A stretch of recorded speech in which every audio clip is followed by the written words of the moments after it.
to see the teddy bear are here to play. If you don't come play with.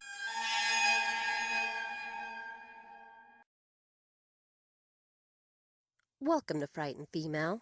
This is Crystal. I hope you all had a spooky Halloween. I know I did.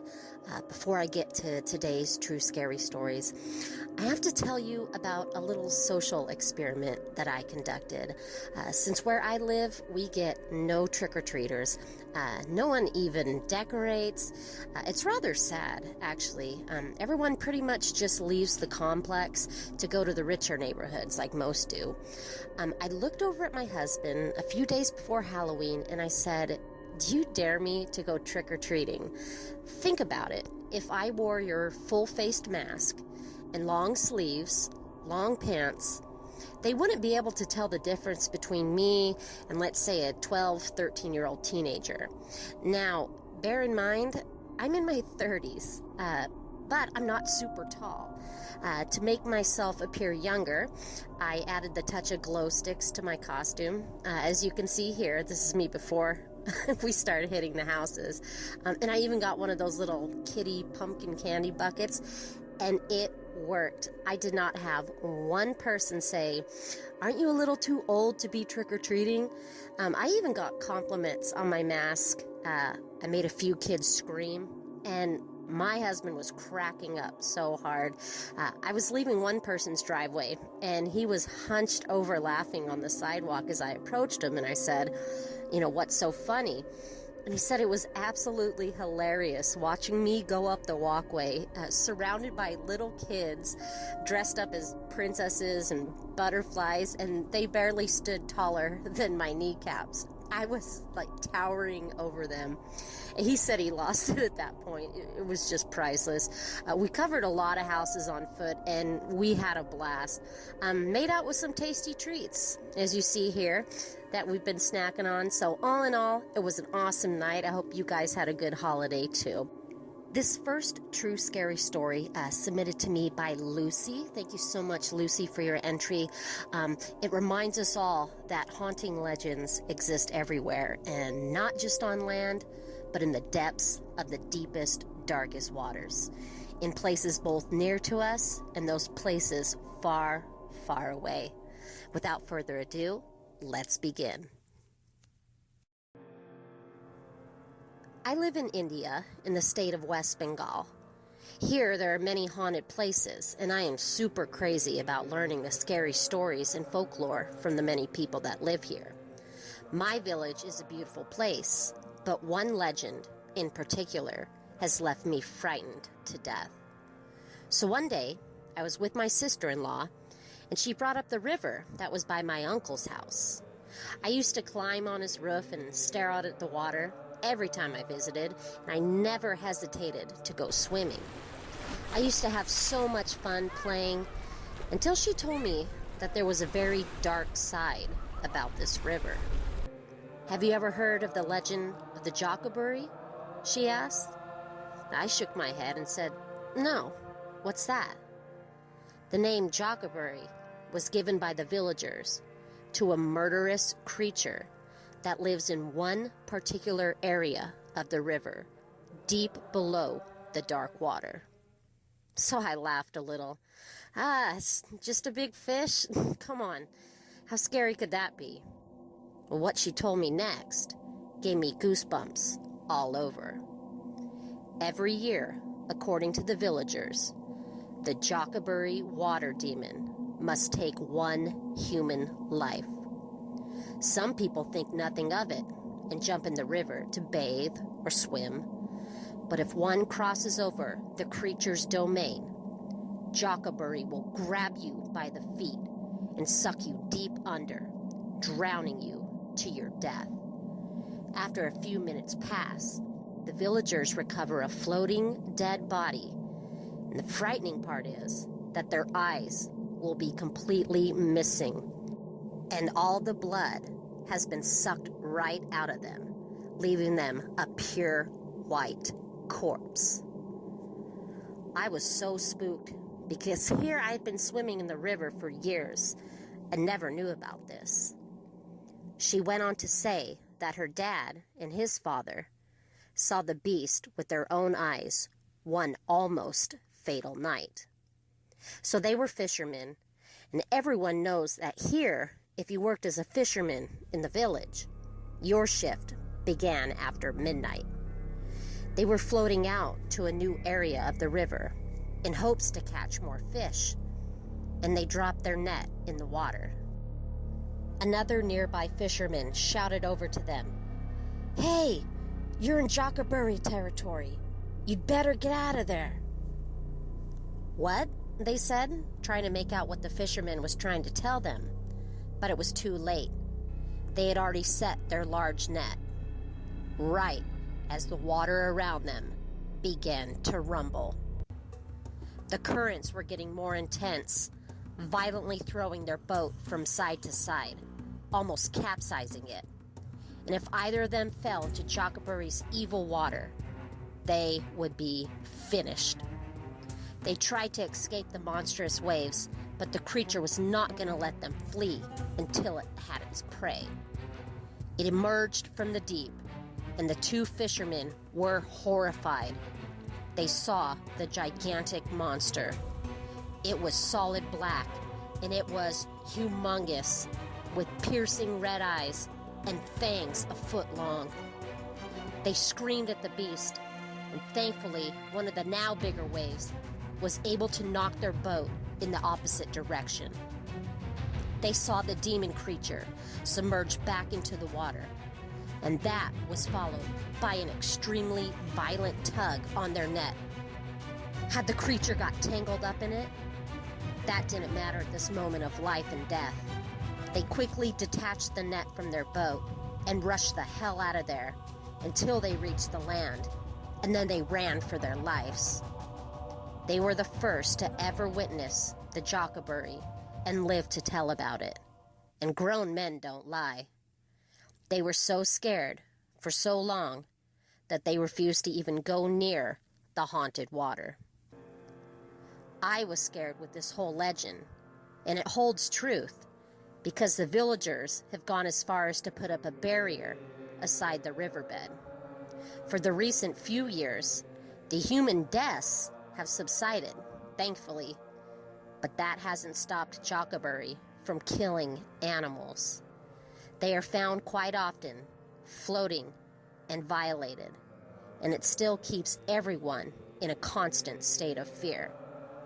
Now that I've been made aware of the haunting river legend, my thoughts of a casual summer swim was forever changed. Growing up in Louisiana, I had a great aunt that was addicted to shopping at rummage sales, flea markets, yard sales, you name it, she was there. And her house even had 2 separate rooms in the back for all of her treasures and findings. Now that I look back, I think she was on the verge of being a hoarder, but it was never to the point where she couldn't get to the kitchen sink or find her bed. She just liked lots of things, especially cat figurines, even though she never had any cats, which I thought was silly. So I usually went over there on the weekends, since she lived a few houses down from my parents, and she'd make me all kinds of treats and teach me how to knit and sew, things like that. I loved my aunt. One afternoon, I went over there and walked in right as she was grabbing her purse and keys in the entryway. She gave me a great hug and said, "Hey, go tell your mom that you're going with Auntie to the estate sale up the way. I'll even let you pick something out for yourself," she said with a smile. So I rushed home quickly, told my mom that I was going out with my aunt and that we'd be over once we got back. She said it was fine, and with that, I headed back out to my aunt's car and we were off. We drove for about 5 minutes into another neighborhood close by. She always got notification of the different sales through ads in the newspaper and was pretty excited that this particular sale was so close. The homes were very vintage in this neighborhood, old-fashioned 2-story homes with large trees and rickety porches. We could see a small crowd of people up ahead, browsing amongst long tables piled with old junk. "Here it is," said my aunt. We parked, and she again reminded me that I could choose one thing as long as it wasn't more than $5. So I smiled and nodded. I had no idea what I was looking for. I was just skimming the boxes to see if anything stood out. There were a lot of dolls and some old board games, some of which I already had. There was a little pink wooden trunk that looked as if it were hand-painted with little flowers. I almost grabbed it because I thought it would be perfect for my hairbrushes and accessories. When all of a sudden, I looked up and saw this beautiful box with a tiny ballerina inside, posing in front of a mirror. So I quickly picked it up, looking for a price, and that's when I noticed a small winder on the back. I turned it a couple times, and to my delight, it began playing sweet music as the little dancer spun around and around. It was a music box, and this was perfect, seeing as how my mom was signing me up for ballet lessons over summer break. This would be great to store my bracelets and earrings in, I thought. So I took it and ran over to my aunt, who already had a flower vase and 2 books in her hand. "Look, Auntie," I said. "Oh, that's lovely, darling. How much?" I just shrugged my shoulders. I had no idea. "Here, let's go ask the lady. These things I have don't have prices on them either." So we walked over to a woman that sat in a wicker chair with a small money box on her lap. She slowly looked up as we approached her. "Hi there," my aunt said. "I've got these 4 items here. How much are you asking for each?" So the lady paused for a moment and with a little emotion said, 50 cents for each book, and the vase, I'll take $1. And then she turned to me and stared me very deep in the eyes. She looked as if tears were welling up, and I got an overwhelming sense of sadness for her. "The music box is $6, she said. So I looked up at my aunt. She asked the woman if she would accept $5, and after an awkward moment of silence and no eye contact, the woman agreed and accepted our money. I was happy with my finding. We got back to my house, and I showed off my new music box and rushed quickly upstairs to my room. I set it on my vanity and began eagerly filling it with various pieces of my jewelry. It was perfect. So after dinner that night, I went to my room like I usually did. Now, I was an only child, so I found ways to keep myself occupied without company. I admired my new music box once more before shutting the lid and turning out the light. I fell into a deep sleep, regardless of the wind that had been picking up outside. A little past midnight, I was slowly awoken to a sound. It was coming from my music box. I looked over, and I could see the little ballerina figure spinning in the dark. I turned the nightstand lamp on, a little startled, but I quickly rushed over and shut the box. How did it open back up? I thought. I saw that my bedroom door was still shut and locked. Okay, that was weird. So, still groggy, I turned off the lamp and crawled back to bed and fell asleep. The next morning, I told my dad about what happened at breakfast. Him and my mom insisted that I was probably dreaming, and we all went to church that Sunday, and there I told my aunt what happened. Now, she took a different approach to my story. My aunt was always very spiritual and believed highly in the afterworld and the paranormal. It was just your angels, she said. Maybe they were trying to sing you a lullaby, she smiled. That's about as far as she went with that. That night, however, was very different. Even now as an adult, I still get chills thinking about what I heard and what I saw in my room that left me startled. So I had to go to sleep a little earlier since I did have school in the morning. I made sure that I had picked out my outfit for the following day, brushed my teeth, and closed and locked the door of my room. I walked over to the music box, and I stared at it. I picked it up and checked the back to make sure nothing was winded up. I shut it closed, and then I placed a small book over the top of the lid, so there's no way it could open. So I lied awake for a little while, facing the opposite direction of my vanity, with the cover slightly over my head. Eventually, I drifted off. Hours later, I was awoken again to the now eerie sound of my music box playing from across the room. I was scared to turn over and look, but something compelled me to. As I slowly peeked over, I gasped. Dancing in the middle of my room was the iridescent spirit of a little girl, twirling and giggling. I had to have been dreaming. I was in frozen shock. The music grew a bit louder at this point. I quickly threw the blanket over my head. "You're just dreaming. You're just dreaming. It's just pretend," I kept saying to myself. And all of a sudden, the music stopped. I sat there quiet, except for my breathing. About a minute went by. I slowly peeled the blanket from my face, and I screamed. She was right at the edge of my bed, with dark hair and dark, sunken eyes. "Jump," she demanded in a very stern voice. She drew closer to my face. "Jump, now." I let out another scream, right as my mom banged on my door. "Sweetie, what's wrong? Are you okay?" The spirit had instantly vanished, and I almost tripped as I ran over to the door and threw it open. "Mom, I'm all right. I was just having a bad dream again. Can I sleep on the recliner in your room tonight?" I asked. She gave me a hug. "Sure," she said. "Get your pillow and blanket. Come on." So I didn't get much rest for the remainder of the night. Before leaving for the bus stop the next morning, I grabbed the music box and took it with me to school, keeping it in my locker until the day was over. I decided to head to my aunt's house before going home that afternoon. I could tell her anything, and I knew she'd understand. So I explained my story to her about the ghost dancing in my room and how she demanded me to jump. She could see how frightened and serious I was.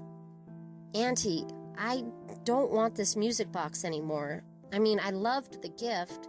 I don't want to throw it away because it's obviously attached to some girl."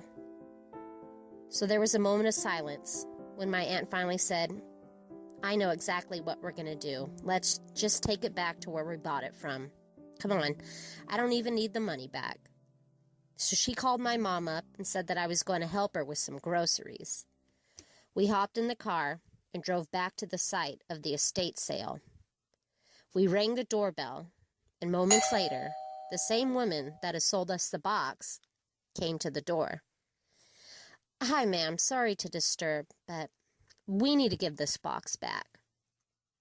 The lady looked puzzled.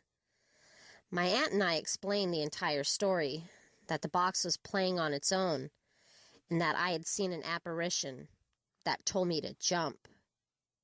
The woman stared at us in disbelief, as a tear then rolled down her face, and then she placed her head in her hands.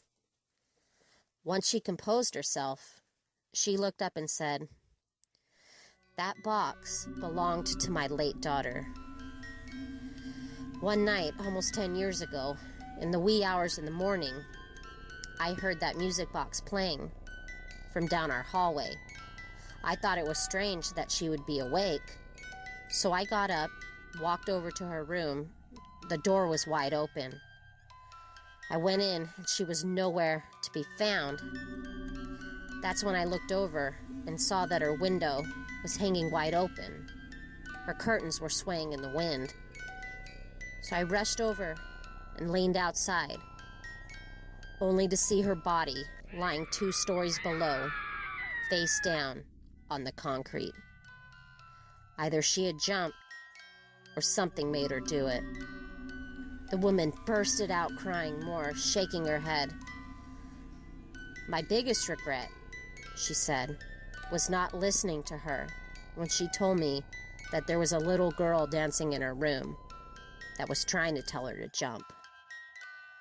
I felt as if my heart stopped beating. Whatever was haunting that box had malicious intentions. We apologized for our loss and promised that we would rid of it, which we did in a nearby dumpster. I never told my parents about the ghosts I saw or the story of the woman and her daughter. One thing I do know for certain, one person's trash is not always another person's treasure. Wow, Lucy and Tiana, those were some great stories. It was really neat getting that one from India. That was really cool. It's just showing that legends happen all over the world. And one is just as freaky as the next. And with the music box, thankfully, I never owned a creepy music box. I've known some people that have. As far as what you went through, oh my goodness, that was pretty intense. Thank goodness I'm past the age to not need a ballerina music box. Yet again, I go trick-or-treating in my 30s, so I kind of contradicted myself there. If you guys have a true scary story of your own that you'd like to submit, please see the description box below. Please like and subscribe to my channel if you have not already. Most importantly, please be safe, be aware of your surroundings, and remember to always lock your door. Scare you later.